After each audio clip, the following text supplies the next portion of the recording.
C'est pour André Magnus Ekumu, l'ambassadeur du Cameroun en France, ou encore Samuel Vandoayolo, le ministre directeur du cabinet civil, digne collaborateur du chef de l'État.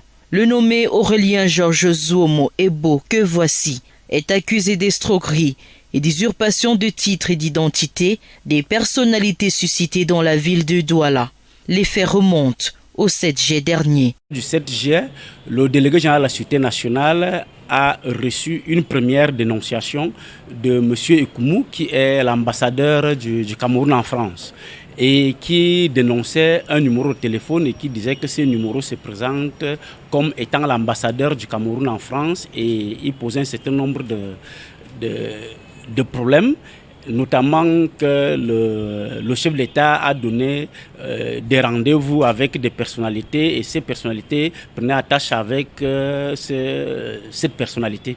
Alors, ne sachant pas que lui l'avait donné, il avait posé ce genre de diligence, il a saisi le délégué général pour dénoncer ce numéro de téléphone. Et nous avons reçu une autre dénonciation, toujours avec le même numéro, d'un avocat, mais un Camerounais qui est basé en France, qui est au barreau de Paris, qui disait également qu'il a été contacté par ce numéro se faisant passer par le directeur du cabinet civil, et qui disait que le chef de l'État a décidé de le recevoir à Genève. Sur instruction de Martin Bargangele, le délégué général à la Sûreté nationale, les enquêtes sont ouvertes et menées avec minutie par le commissaire Vincent de Paul Meva. Elles conduisent à la localisation puis l'interpellation du suspect le vendredi 20 août 2021 au quartier Mbopi à Douala, en possession de 4 téléphones portables. Lesquelles enquêtes révèlent également que ce dernier se fait aussi passer pour le conseiller spécial du chef de l'État, le contre-amiral Joseph Fouda. La liste des victimes est longue.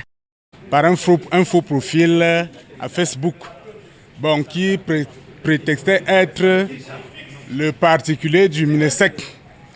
Alors, il me dit, Monsieur Fouda, comme vous voyez, nous pouvons faire des choses merveilleuses pour vous. Moi, je lui ai dit que je ne cherchais pas un poste. J'ai eu à écrire au contre-amiral, qui est un oncle de mon côté.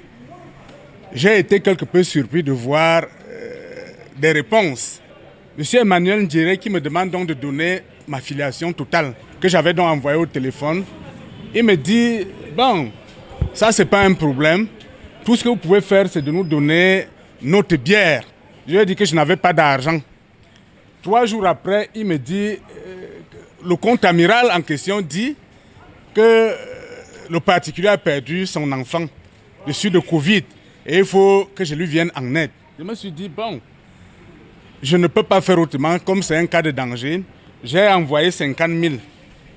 D'abord 50 000. Je n'ai pas fait 3 jours. Il m'appelle, me dit que non, le dossier du ministère là, il faut nous soutenir.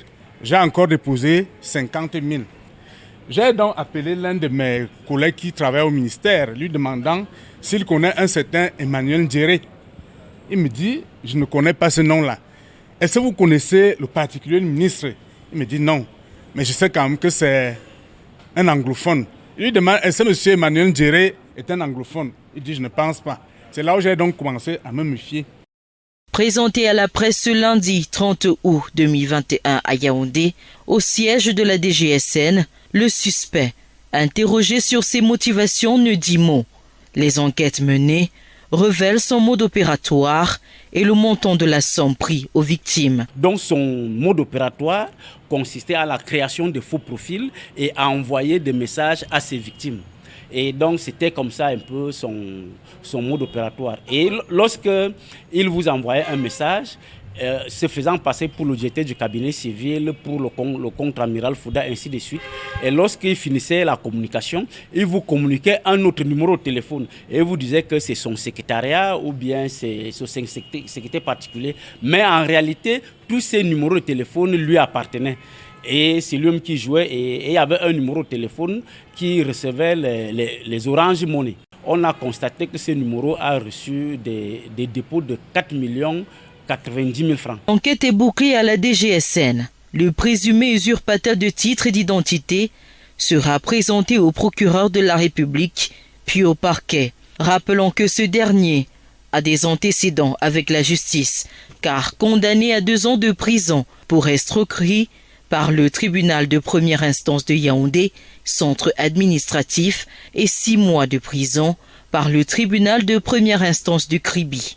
La DGSN vient ainsi mettre fin aux lugubres manœuvres d'un individu mal intentionné, engagé à traîner les noms des proches et loyaux collaborateurs du chef de l'État, que sont Samuel Vondo-Ayolo et Joseph Foudadon Labou, des collaborateurs discrets et efficaces qui ne se mélangent pas au scandale.